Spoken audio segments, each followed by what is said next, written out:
shoot. Fires at the top of the key and takes it home. The Liberty take a 2-point lead. Welcome to Liberty FM, the podcast dedicated to all things New York Liberty. I'm Francois, and I'm joined by my co-host and wife, Felicia.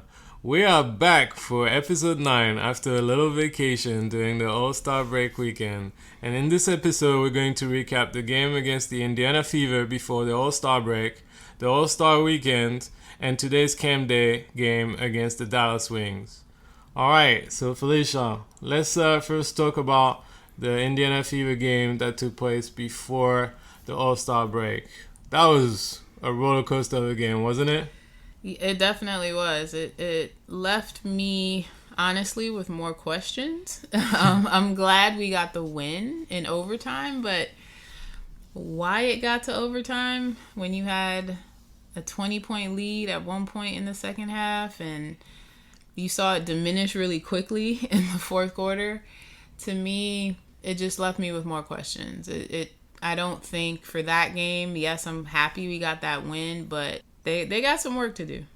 Yes, unfortunately, we're starting to get used to it with the Liberty, where every game is a roller coaster and it's not an easy ride. So we definitely feel like we're sadly getting used to it, and it gets a little frustrating at the moment. But let's break down the game, and I think at the start of the game, two important players for the Indiana Fever were out due to injury. Nelissa Smith with a foot injury, who's going to be out for 2 weeks, and Lexi Ho, who had a broken nose as well, who's going to miss that game. So two important pieces of the starting lineup that were going to be out. But we know that, despite those circumstances that favored the Liberty, that it wasn't going to be an easy game. The Fever, even though their record doesn't show, things that are really positive, every game is a close game with that team. So we knew that it wasn't going to be easy. And I think before the game, my main questions were who's going to stop Kelsey Mitchell and who's going to stop Aliyah Boston. And unfortunately, my fears were, sort of confirmed in this first half by how dominant those two players were. Mm-hmm. Aliyah Boston, we saw in the first matchup against the Liberty that she hold her ground. I mean, I think by now, if you still wonder or have doubts about Aliyah Boston, then you really don't watch games, because she's a dominant presence on the inside. She was already in the first game. Jonquel Jones, Dawson, to some degree Sabrina Stewart could not stop her, and it was pretty much the same in this game. Unfortunately for Jonquel Jones, she got very early on into foul troubles with 2 fouls in the first quarter. What do you make of Aliyah Boston? You got to give this young lady credit. I mean, she came prepared to play in the WNBA. I think sometimes we can look at rookies coming into either league, the WNBA or the NBA, and sometimes you wonder, like, is it going to translate when you get to the big league? Like, how are they going to really adjust to playing with more physicality and just more experienced players in general? But Aliyah Boston, watching her this season and even watching her when she played with South Carolina, she is going to be a problem for the WNBA in a good way. She is going to be that top player, and she's already showing you what she can be. And this is just her first season. This is her rookie season, and it's so impressive. I think she's going to be she's going to be a force in this league for sure. And I think for the Liberty, it's tough defensively. With someone like Boston, you got to be more aggressive. She plays tough, she plays hard, and you got to come with that same energy. And if you don't, she's going to run right over you. And unfortunately, she did that with the Liberty in different ways. She's quick too. Yeah, it's really, watching her on the court, you're just like, she came ready, and in other ways the Liberty didn't. Yeah, I mean, for me, my concern was maybe the level of physicality in the WNBA that is different from college.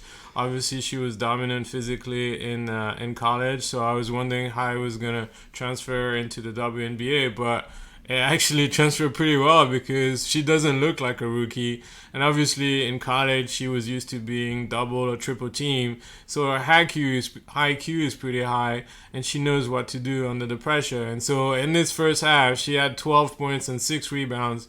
And I can honestly say Jonko Jones, Nyara Sabally, both had 3 fouls in the first half. Stewie had 1 foul. And I would say as a combined maybe like 7 fouls, I would say maybe 5 fouls were due to the fact that Aliyah Boston was unstoppable on the inside. But despite Jonko Jones' foul troubles in the first half, the pleasant surprise, and we're starting to getting used to it by now, was Nyara Sabally. Yeah. What did you make of her performance? I'm really happy to see Sabally out there more. I think this is her rookie season as well.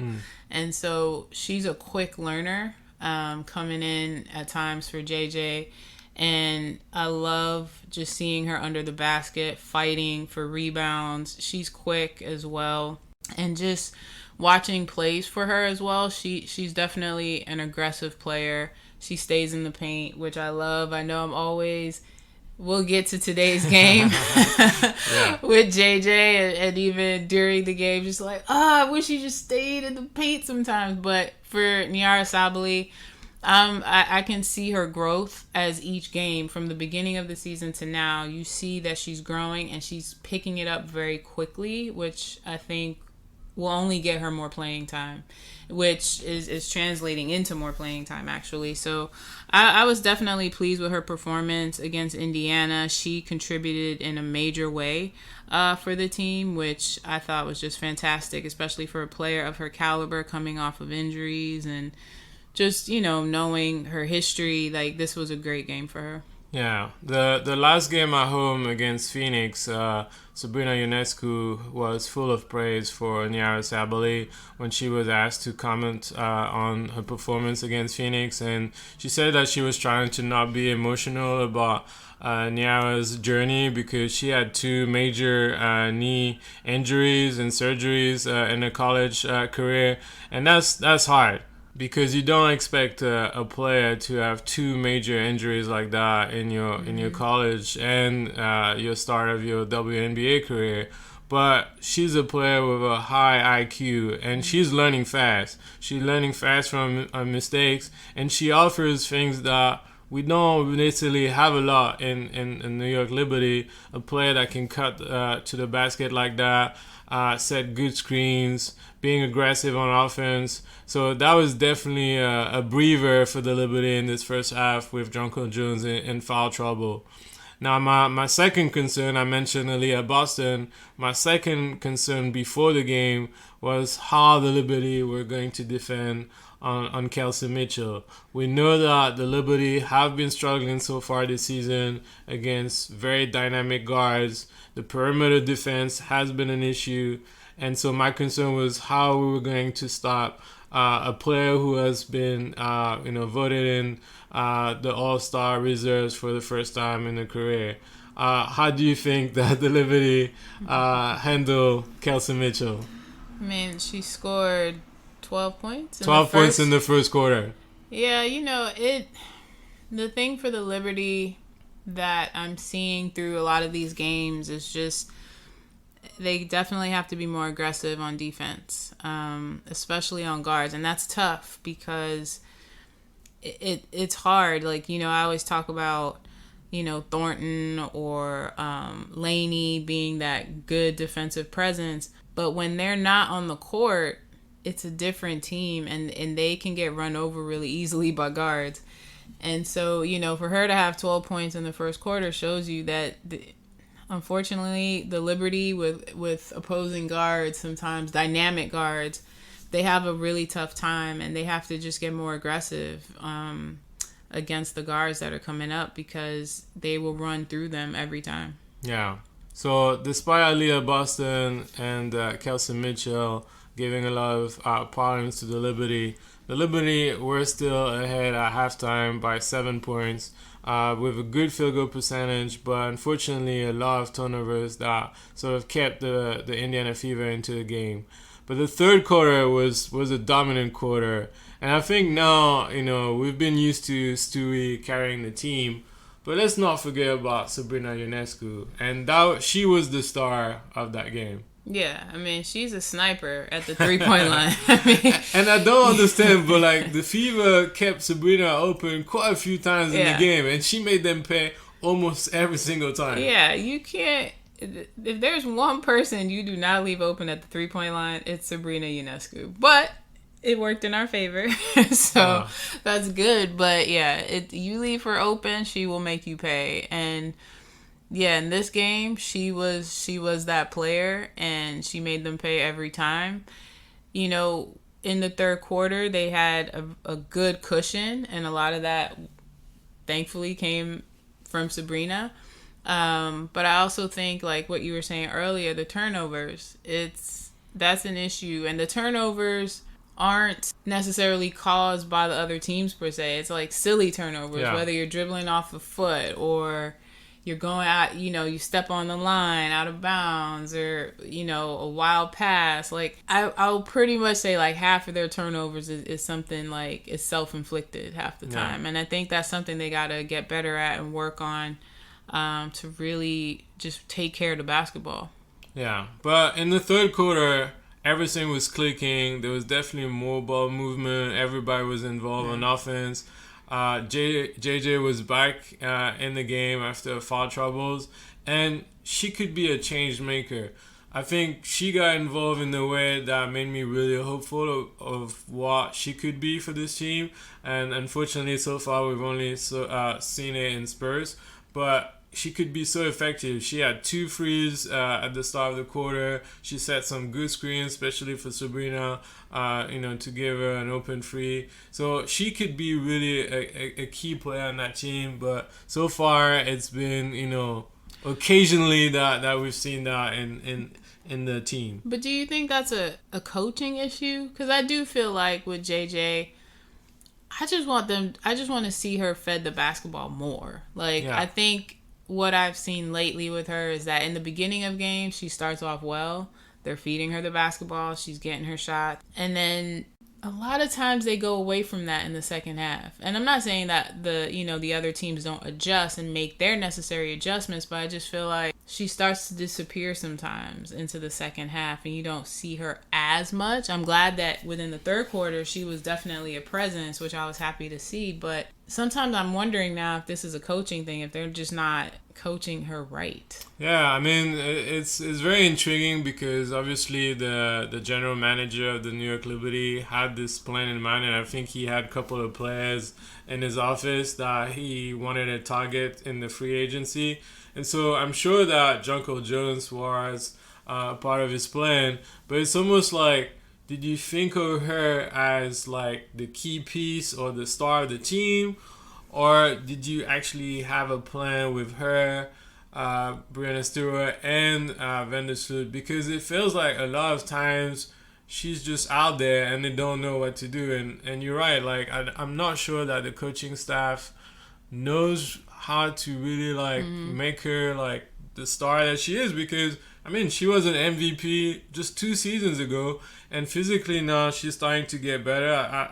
Obviously that was a big issue, the fact that she couldn't prepare herself the same way as other players due to her injury. But I think now she's starting to be finding a groove physically. And you look at the stats, I mean, she had 12 points and 7 rebounds in just 21 minutes. I mean, she played 10 or 20 minutes less than the other starters, and she still delivered, decent stats. So, I mean, we saw that article on Nets Daily that was saying that they need to figure out the relationship between Jonko Jones and Breanna Stewart a little bit more. And there were some clips on the article that showed that when Stewie looks for JJ on the inside or vice versa, it is very deadly. So I feel like I want to see more of that. And then maybe the pick and roll as well. I feel like when Jonko Jones sets screens for pick and rolls, like she's rarely utilized after.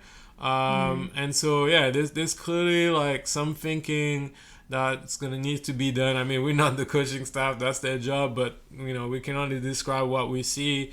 And yeah, it's been very frustrating, but in that quarter it definitely worked and everything clicked for the Liberty, and they had a 20-point lead in that quarter. So I was starting to relax when I was watching the game, thinking so did the Liberty. Yeah, I so did the Liberty.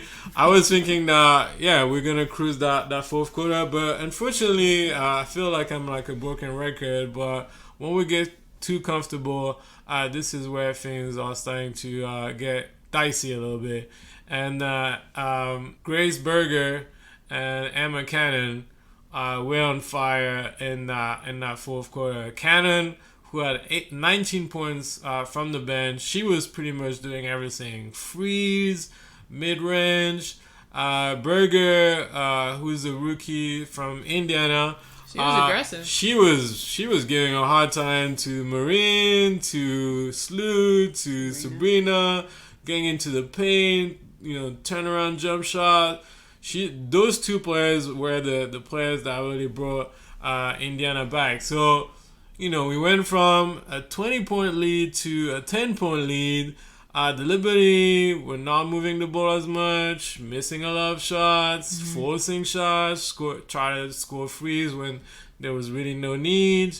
And then after that, when Indiana was down by 10, it felt like the Liberty was just trying to kill time. But that was not a good tactic at all, wasn't it? No, it wasn't. I mean, I think by the fourth quarter, you see Indiana got the momentum. And once they got the momentum, you give the team a little bit, you give them an inch, they're going to take a mile. And that's what Indiana did for sure. And I think that, something Brondello always says, she hates when they have leads sometimes, like really, when they're up by like 15, 20 points and you still got, more game to go, more game still needs to be played.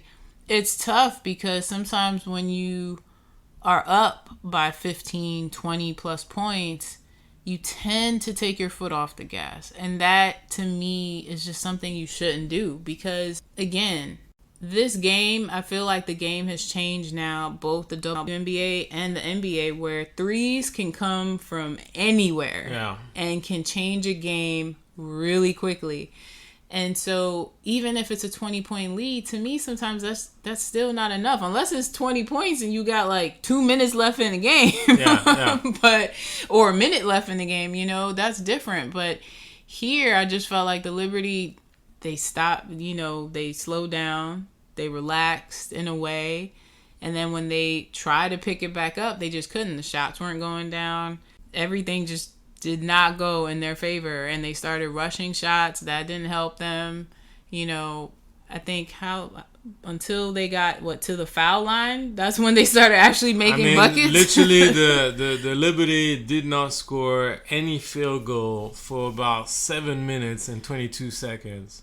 I mean, that is a very long time without each quarter is 10 minutes long. So 7 minutes and 22 seconds, that's not going to cut it, especially when the other team is making their shots. Literally, the only times the Liberty was scoring points were at the free throw line with Sabrina getting fouled, and especially towards the end of the game, obviously, when the team is trailing, they try to foul and hoping that you miss free throws and taking timeouts, going to half court and try to, score as quick as they can. So it was basically the only times where the Liberty was scoring points. But you were talking about free points coming from everywhere or anyone. If someone had told me that you need to put your money on an Aliyah Boston buzzer beater free to, bring the Fever back from, a 20-point deficit to overtime, I would definitely not have put not even 100K on that. No disrespect to Aliyah Boston, because I saw a couple of videos from the Fever where they were training her to do the 3-point contest, and they had this sort of racket with all the 3-point ball, and she was actually pretty good at it. She was actually pretty good at it. But before that shot, she had only attempted 2 3-pointers in the season and made 1. So definitely, she was not the person I had in mind for a 3-pointer at the buzzer. I was thinking about Kelsey Mitchell, Arike Wheeler, but definitely not Aliyah Boston. What a play. I mean, it was an amazing shot, but again, the momentum was in their favor, even with the Liberty only up by, at that point, 3 points. You know, the momentum shift had already happened, so anything could go in Indiana's favor, and it did, to take them to overtime. And you could see it on Boston's face. She was in shock that it went down, because it's, you know, obviously that's not her bread and butter. She goes into the paint, she attacks. You know, the 3-point shot is not necessarily her thing, but she made it. We went to overtime, which shouldn't have happened, but it did. Yeah, and at that moment, you know, the Liberty could have taken the risk of losing their spot in the Commissioner's Cup final, because in the meantime, Connecticut had took care of business beating the Chicago Sky, meaning that if the Liberty were losing the game against the Fever, the Connecticut Sun would be the team facing the Las Vegas Aces in the Commissioner's Cup. So it's not like there wasn't like something on the line for that game, and the lack of, you know, intensity or urgency from the Liberty was really worrying. So I was definitely worried coming to the overtime, because, yeah, like you said, the Fever definitely had the momentum. But I think even though we are frustrated with the Liberty and the lack of consistency, what they've shown so far this season is that when the game is on the line, they know how to respond. And that comes also with having obviously a lot of experienced players, a lot of star players. But in the overtime, it went in a way that I wasn't sure it was going, which was taking care of business. And one player that comes to mind was Sabrina Ionescu once again. She scored 2 3-pointers early on in the overtime that really set the tone and allowed the Liberty to play with a little bit more confidence. I know Benaja had a free as well, but it felt more like the Fever were running after the score in that overtime rather than, you know, taking over that game. And what a performance by Sabrina Ionescu. I think, you know, we've been so focused on Breanna Stewart this season, who's having an MVP season, that we kind of forget that Sabrina has been the second offensive force for the Liberty. And so she ended the game with 34 points, 5 assists, 6 rebounds, 7 3-pointers, 50% from the 3-point line, 9 for 18 in terms of field goal percentage, 50% as well. An amazing performance by Sabrina Ionescu. Yeah, you have to give respect where respect is due, and she deserves all of that. You know, she came in and she locked in for that overtime. She was like, we are winning this game. Yeah.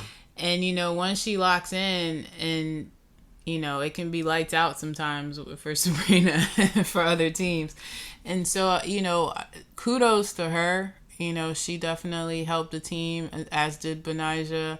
And just playing for each other, you know, making sure that they took care of business. You know, I'm sure they were not happy with this going to overtime and that it should have been won in the fourth quarter.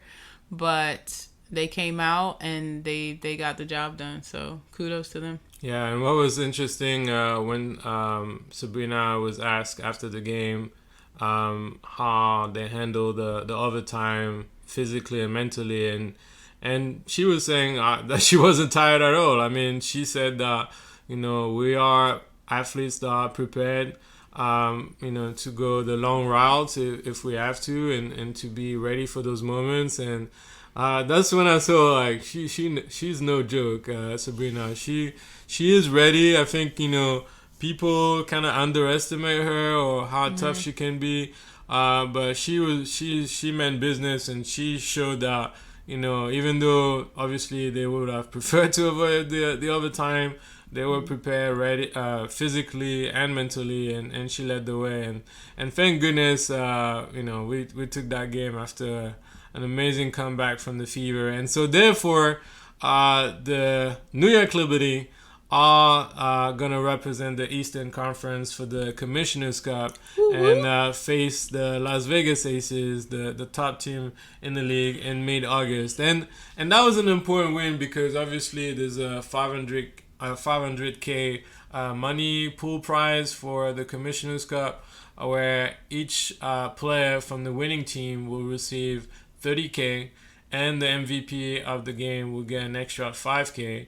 But even the losing team, the players will get 10K, which is not, that's not nothing, especially for some of the players on the team that are on a rookie contract. Mm-hmm. So even being in the final was important, and also the fact that you represent some organizations of your own choosing. So that was an important win for the Liberty to be in their first Commissioner's Cup final.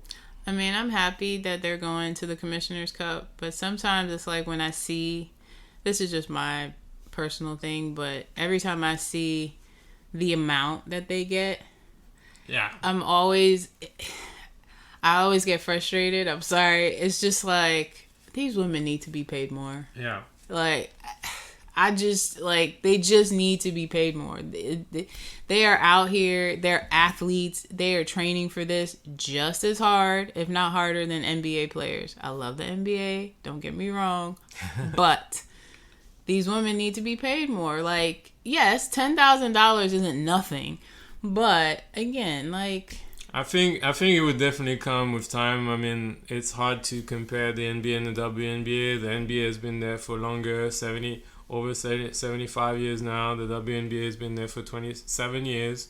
If we were looking at how the NBA looked like in their 27th year, they were not doing that great. And then obviously, more viewers, more, they're more exposed, so more revenues. But the WNBA is on the come up though, and the WNBA All-Star Game this past weekend was I think the most watched on ESPN. Definitely, they had close to 1 million views at some point during the game. So more and more people are interested in the WNBA. And so this All-Star Game, I mean, we're not necessarily going to talk about the game itself. I think, those All-Star Games are more a celebration of the top players who are voted into the All-Star Game, and a way also to connect with fans. We saw on social media that Las Vegas seemed to have run this event pretty well, where they had this WNBA live event where they had a lot of stands and a lot of ways to connect with the players, looking at different brands connected to the WNBA. They even had a free-point contest for people. There were a lot of things going on. So I think it's more a celebration than really an excitement for the game itself.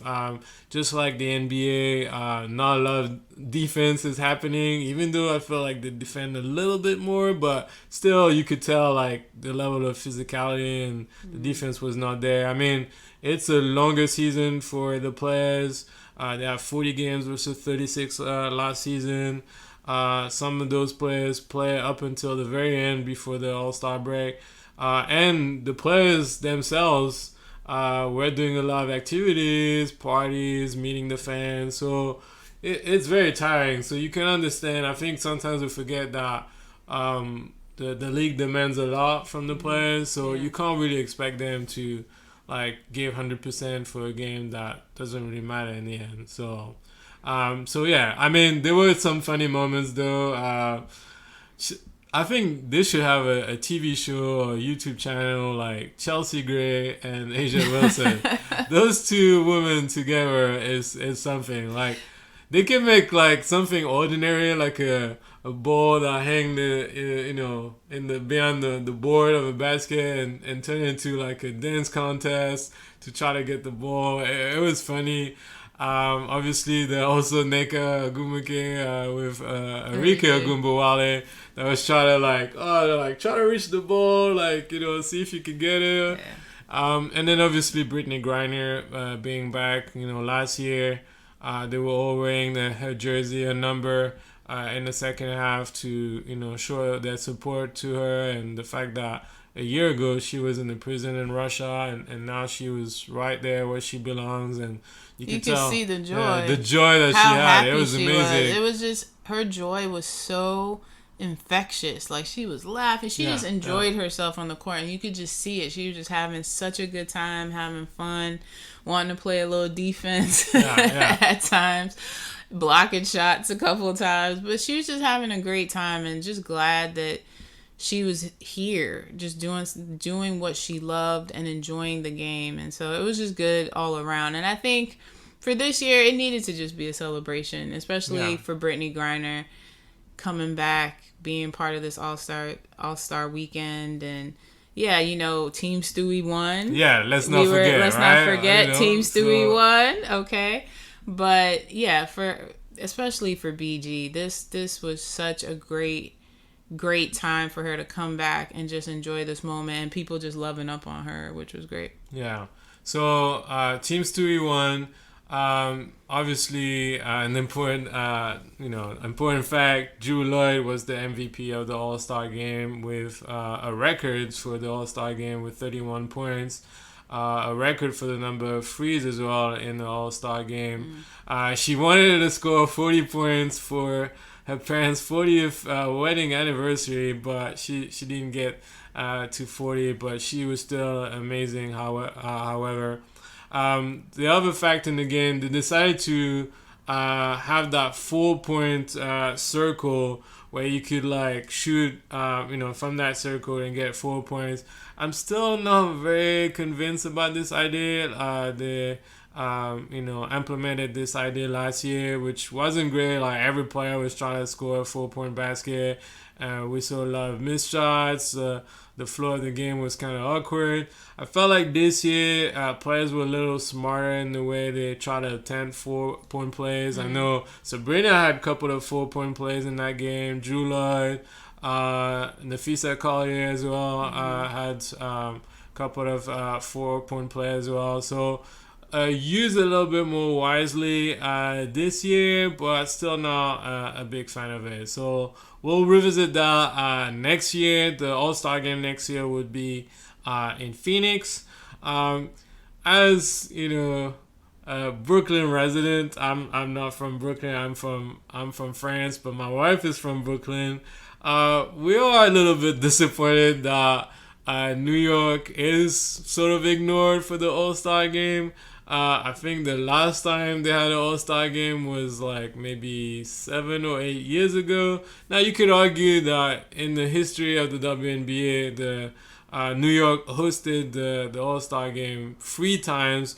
You could argue 4 times with an exhibition game at Radio City for the U.S. team against a team of All-Stars. So New York got the All-Star game pretty much 4 times, but it's been a while since the last time, and I really hope that sooner than later we can have it again in Brooklyn, probably, since we have a team, our team in Brooklyn and not at the Madison Square Garden anymore. But yeah, I mean, now that they're at Barclays, they definitely have a venue, so I can see it happening in a few years to come easily. And I think before Barclays, they were all the way upstate, like not even at a proper. Let's not talk about a touchy subject. But it's a touchy subject for what the Liberty didn't have a facility. They really didn't before Barclays. So, and after Dolan basically took them out of Madison Square Garden. So I won't go too far. It's still painful. Let's we not won't go too far. Let's talk about happy things. But now that they're at Barclays, I could see it happening, at some point in Brooklyn. I'm sure it's there. I'm sure between all these different teams, New York is going to be on the map again. Yeah. Now, before we talk about the game that happened today against the Dallas Wings, it will almost be a crime to not mention Sabrina Ionescu. Yep. And the 3-point contest. She made history. Oh my God. What a performance. She looked like she went unconscious at one point. I have never seen that in my whole life. She was a robot. Just shooting, just going. Yeah. 20 made 3 straight. 20 straight threes. At one point. An absolute record of 37 points out of 40 points. A record NBA and WNBA combined. She broke Stephen Curry's record, who's already thinking about trying to break her record. I need to break Sabrina's record now, but it was so amazing to watch. I think now the 3-point contest, men and women, is starting to become like the most exciting event. I mean, Okay, well, I'll mention that the skills challenge was won by Kelsey Plum and Chelsea Gray of the Las Vegas Aces. But to be fair, who cares really about the skills challenge? And is it really a skills challenge? But let's not get into that. Let's go back to the three-point contest. Sabrina Ionescu. We know by now, I mean, we've been at all the games this season and last season that she's a three-point machine. And every year she keeps on getting better and better. Yeah. And she says she's training for it.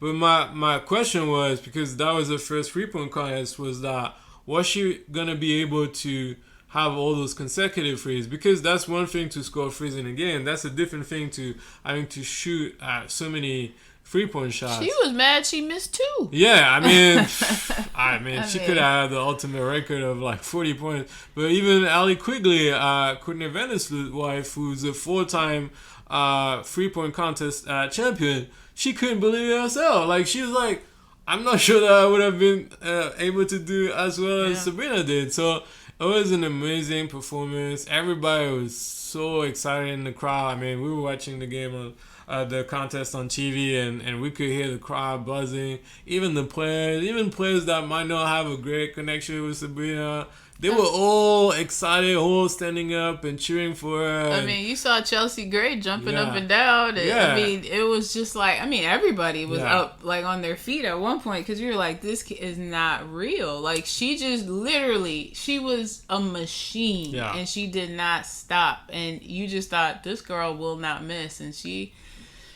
Sabrina stepped out there and was like, y'all forgot who I was. Yeah, exactly. Now, obviously, some people were asking her if, she considered herself the best three-point shooter of all time. And, she said that obviously she still has a long way to go to get there. But I'm sure that's a goal. Yeah, that's a goal. And she continues that way, she going to be a problem. And we're glad we have her on our team. So kudos and congrats to Sabrina Ionescu for an amazing three-point contest. And that was definitely one of the highlights of that weekend. All right, so now the break is over. We got, I think 20 more games or 22 more games for the Liberty in this second half of the season. And we're starting this second half with a Camp Day game today on Wednesday, July 19th against the Dallas Wings. The game was at 1 p.m. I gotta be honest with you, I'm not necessarily a big fan of those Camp Day games, and I'm sure the players are, because you play much earlier, so that kind of changed your routine. It gets super loud, which is obviously a good thing. You see a lot of excited kids, and you don't know the impact that you can have on them, and how maybe one day they want to be like the players that they've seen one day at that Camp Day. But yeah, I'm not a big fan of it. And so as we entered the stadium, it was loud. A lot of thunder sticks with lights in there. And then our usual Section 31 and Section 1 were cut off, because this week has been Drake's week. Drake has been touring and has a couple of performances at the Barclays Center, and then he would later on go to the Madison Square Garden. But there was like so gigantic statue of Drake. I don't know, I didn't really have a look at it, but therefore Section 31 and 1 were taken out due to that statue, because he has another concert tomorrow. Yeah, so some of our usual usual had to be moved to different sections, areas, and you had a bunch of kids all around the stadium. So it was not our usual vibe at the Barclays, but a different vibe, and we appreciate the support. But yeah, it was a strange game. But one thing that came to mind is Dallas is gonna be a problem, isn't it? They offer a matchup that very few teams can really challenge, and they are now, with that win today of the Dallas Wings against the Liberty 98-88, the only team that has been the on-cold super teams, the Las Vegas Aces and the New York Liberty. And the first things that comes to mind is points in the paint. 50 points in the paint for the Dallas Wings. The free centers, should I mention their name? Yeah. Tiara McCohen, Kalani Brown, and Awa Kuyer were a real problems for the Liberty, wasn't it? Yeah, I mean, they did not have an answer for them, really. I mean, there were a couple of blocks. There was a nasty block by Stewie. I will say that. That was a nasty block, which got the crowd going. But again, Dallas has weapons, and once they locked in, and they were clicking on all cylinders, and they weren't the only ones. The centers, and they weren't the only ones that were giving problems. I mean, you had Ogunbowale, you had Sabally, you had Dangerfield, you had everybody, Howard. Like, they all were making their shots, especially Ogunbowale. But it was tough for the Liberty, I think, defensively, especially, I think, what did they say in that game? Dallas only had 2 turnovers. Yeah. Yeah, that, I don't know if I've ever heard that of any team, only having 2 turnovers in a game. 1, that shows how great a team is, but also 2, that also shows how the other team did not play well defensively. And I think that for the Liberty is something they got to just go back, and it's one game. Obviously, we would want the win. But the frustrating part, I think, for the Liberty is the defense. Yeah, so before we dive into the defense, let's go back quickly to the centers, which obviously when you have 2 players that are 6'6", one player who's 6'4", and then you also have Sabally, who's 6'4" as well, Natasha at 6'2", a lot of height. And right now the Liberty have a depth issue in the paint, because you have Dawson, who's still injured, and apparently, according to Brondello, is still going to be out for a couple of weeks. You have Anshu, who's now, so she came back from the Asian Cup. Mm-hmm. They said that she, had pain in her foot, so they didn't want to take any risk and rest her. And now we find out that she's gone for another tournament with a Chinese team, with the national team. And so you kind of wonder, like, what was the point of having her this season if you didn't really trust her so far this season to give her any meaningful time? And then now she came back, obviously you rested her, and now you let her go when we actually need her. And she could, take the risk of injuring herself again. It's very, very puzzling. I mean, we knew before the season that she was going to be out for the Asian Cup. We didn't know that she was going to be out for a second competition up to the 7th or 8th of August. And so it's a problem. Like, Dawson out, Anshu out. That leaves you only with Jonko Jones and Nyara Sabally on the inside. And for the second game in a row, they were in foul troubles. Yeah, both of them. And Dallas was not hesitating to feeding the ball on the inside. And that was an issue throughout the whole game. And I was very surprised when that was actually the first question in the post-game conference. And they asked Sandy Brondello if they were thinking about bringing another player, center or forward, on the hardship contract. And she said, no, we're not entertaining the idea. We're just going to have to weather the storm. But at some point, I'm thinking that might be a problem. I mean, you have Epiphany Prince, who is on the hardship contract with Liberty, which is great for her. She's an experienced player, but you barely play her. And, because you play Sabrina and Vandersloot about 35 minutes out of the 40 minutes, and then you obviously give time for Marianne Johannes, so Epiphany Prince barely plays. So you have an hardship contract that barely plays, and you could potentially have another player, but you don't bring it in. I don't know. It's very, very strange. And at some point, maybe not the coaching staff, but maybe the general manager will have to think about that. I mean, I feel like there's more to the Han Shu situation, because if you had a foot injury, strange. Your foot injury can't be that serious if you're going to another tournament. Yeah. So to me, maybe there's something else there. We don't know. But I think now, it's going to be tough weathering this storm. I think, it's going to take discipline of Sabally and JJ to really try not to get into foul trouble in these next games, because that, Sabally fouled out. And JJ was hanging on by a thread with her fouls, and I think she also got a tech in this game as well. So yeah, she was getting frustrated. So it's going to require a lot more discipline from both of them to be able to take on some of these teams that they're about to face in the second half of the season. So hopefully Dolson is trying to make that comeback. But yeah, it's going to take another couple weeks before we see her. Unfortunately for the Liberty, teams are exploiting their defense way too easily. So let's dive into the defense now, as you mentioned earlier on. I think that is becoming now the biggest problem for the Liberty. Mm-hmm. We could deal with lapses on offense because we have so much talent, and there's always times where the Liberty figure it out. But the real issue is the defense. Yeah. And once again, we talked about Kelsey Mitchell for the previous game against the Indiana Fever.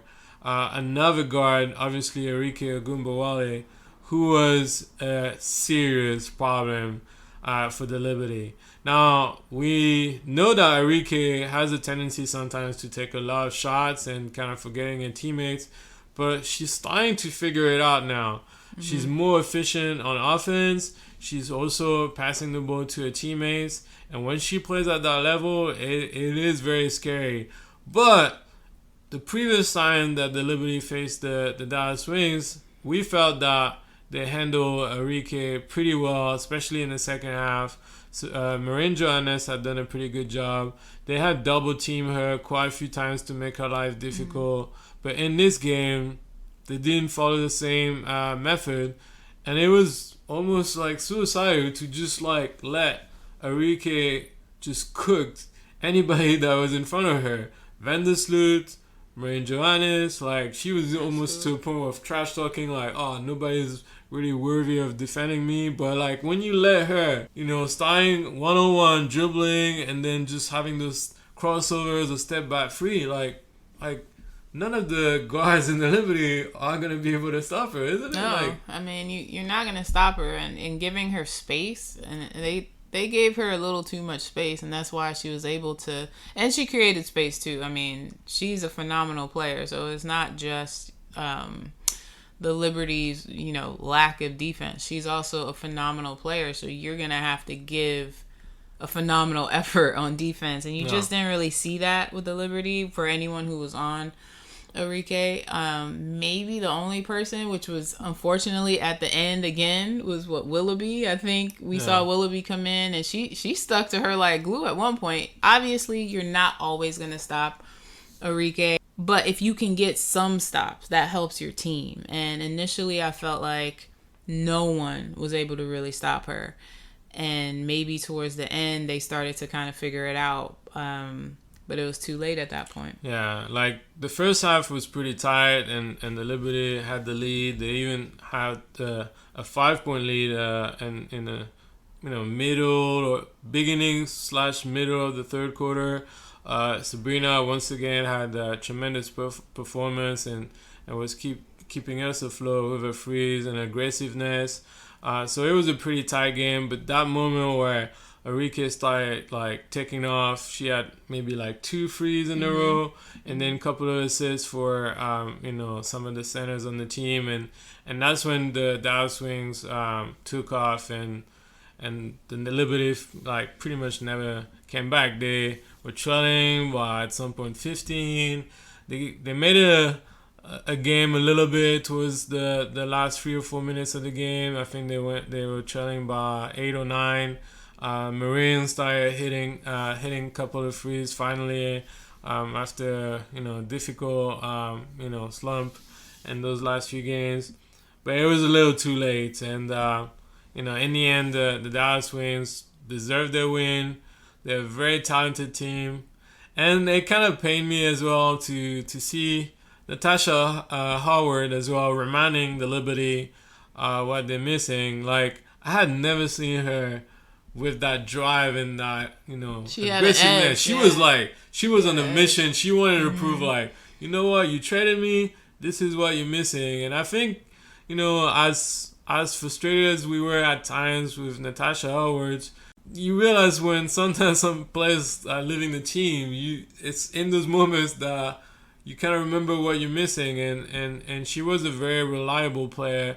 Now you could argue that maybe, talent-wise, Jonquel Jones might be more talented than Natasha Howard, but the Liberty knew how to utilize Howard in a way that made them effective and made them win games, in a way that Jonquel Jones hasn't been able to so far with the Liberty. So unfortunately, she's on the other side, Crystal Dangerfield as well, and everything starts clicking for the Wings, and I would not want to face them in the first round of the playoff or the second round, to be honest, because they're gonna be a handful. And so now I feel like, yes, let's not press the panic button, but we're starting to have more questions than answers with the New York Liberty, and I didn't want to bring it up before today's episode, but we're gonna have to start questioning, Sandy Brondello and the coaching staff and the choices and the decisions that they're making right now. Now, obviously, they're a great coaching staff. Sandy Brondello has a lot of experience and has won a title before. And, you could tell that the players are with her. They follow her, they respect her, they value her. But there's going to have to be some changes, and I don't know where could we start with this? I think when I think about this game, there was a moment where I forgot in which quarter, but there was a moment where the Liberty were defending, and they were basically all on one side of the court almost, and you saw Sandy yelling to them like, "Come back over." She was trying to get, and they did. But I think sometimes for the Liberty, sometimes I do question Sandy, but sometimes I also question the players in the moment, where it seems like other teams, like the Liberty, they have to know that they know it, but in the game, they have to play with pace. Yeah. Offensively and defensively. I think sometimes when they get up court and they can be lethal, whether 3-point line, mid-range paint, whatever, if they're playing with pace and they're lethal and they're making their buckets, they got to be the same way defensively, especially in the transition. They got to be the same way. And that's not easy. Don't get me wrong. That's not easy for them. And that's not easy for any team, but that's where you got to get to.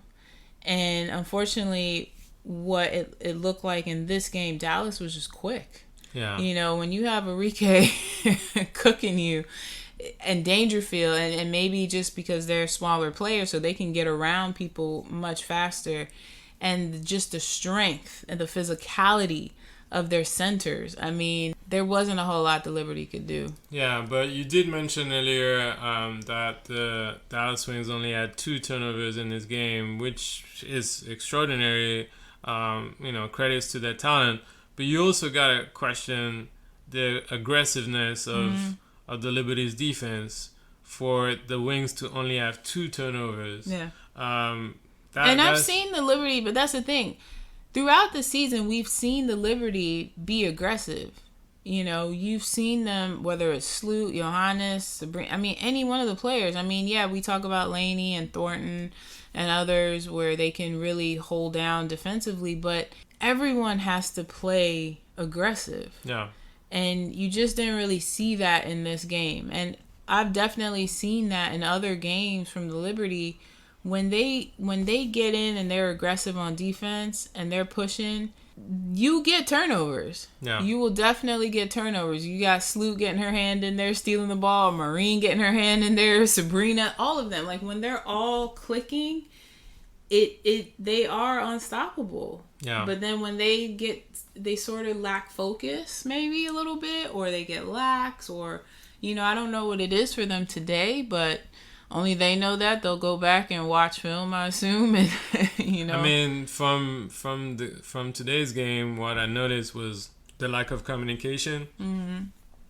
When you see, when you switch or when you come and help, your teammates, when there's a player going into the paint, you obviously have to help. There was no communication to come and switch or cover the player that is not open, or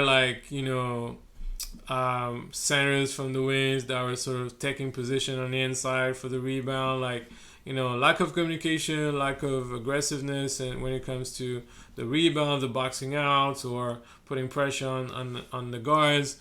It was like, I think we are very demanding, obviously, and we have a lot of expectations for that team because of the level of talent, and obviously we shouldn't expect for things to click like immediately. But at this point of the season, there are some problems and issues that we're starting to see more and more often now. And at this point, and I think Sabrina did mention it, I don't know if it was today or after the game against Indiana, they are aware of what they need to work on or the issues, but now it's about stop talking about it and actually act upon it. And so far, I haven't really seen that as much from the Liberty. So, but I think the expectations we have, if we've seen it in them, that's the thing. You've seen it in some games where when they're aggressive, you can see what this team can be. And so you just want to see more of that. And sometimes they get away from that and they don't play with that same drive and that same focus. So when they go away from that, other teams will easily take advantage. And so that, I think, is the fine line for them, is like, you can't, again, you just can't take your foot off the gas just because you're in second place. Connecticut can take that spot very quickly, and Dallas is coming up and other teams are coming up. Yeah. Again, like Stewie always said, all these teams in this league are talented, and at any point, I mean, Seattle is the bottom team, but Seattle plays hard. Like, this isn't some team that you have Jewel Lloyd. Like, when you think about all the different teams, like Phoenix just beat Connecticut. Like, these teams are talented, so you gotta come and play no matter what the ranking says. And so, today with Dallas, I thought this game would be tough just because you saw how Dallas took on Vegas, and it wasn't easy when the Liberty beat them in the previous game either. So, you knew it was going to be tough, and Dallas is starting to click on all cylinders, and they got the team for it. All right, so, we don't want to throw shades or darts or knives at you, Sandy. We really want the best for you and that team, and we know that you're working hard. But there's gonna have to be some thinking to do for the second half of the season. The bench as well, maybe like try different rotations or give more chances to the players from your bench. I mean, I don't know. We obviously not coaches. We just try to share our opinions and what we see. Stewie said that let's not panic. It's a lesson and we'll learn from it. Sandy also mentioned that they'll definitely learn many things from that game. And so we'll see. For the rest of the week, they have 2 more games this week. This Friday they'll face the Washington Mystics in DC. And try to, they had a tough second matchup against them when they came back and won in overtime. But let's not forget that the first game of the season was in DC, and that was not a pretty game for Liberty, who lost quite a bit against Washington. Now, let's remind ourselves, let's mention the fact that there will be quite a few players injured for the Mystics. Elena Deladon is still out with an ankle injury. Shakira Austin is still out with a hip injury that she had against the Liberty in the previous matchup. Ariel Atkins also injured ankle before the All-Star break. So they will be without 3 key players of the squad. So we expect the Liberty obviously to take care of business and be the favorites of that game. But the thing with the Mystics is that even when they have players injured and you feel like it's going to be an easy game, they always give 100%. So we definitely expect a tough matchup.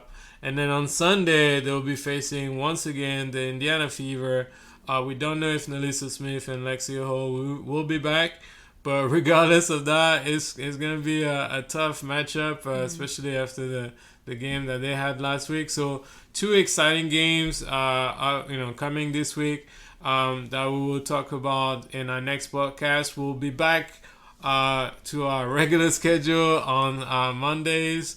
Now that we are back from vacation. But thank you so much for everybody that's been listening to our podcast so far. The message of support and the encouragements that we've received. We're really grateful for you guys for listening to our podcast. And as we always say, Let's go Liberty!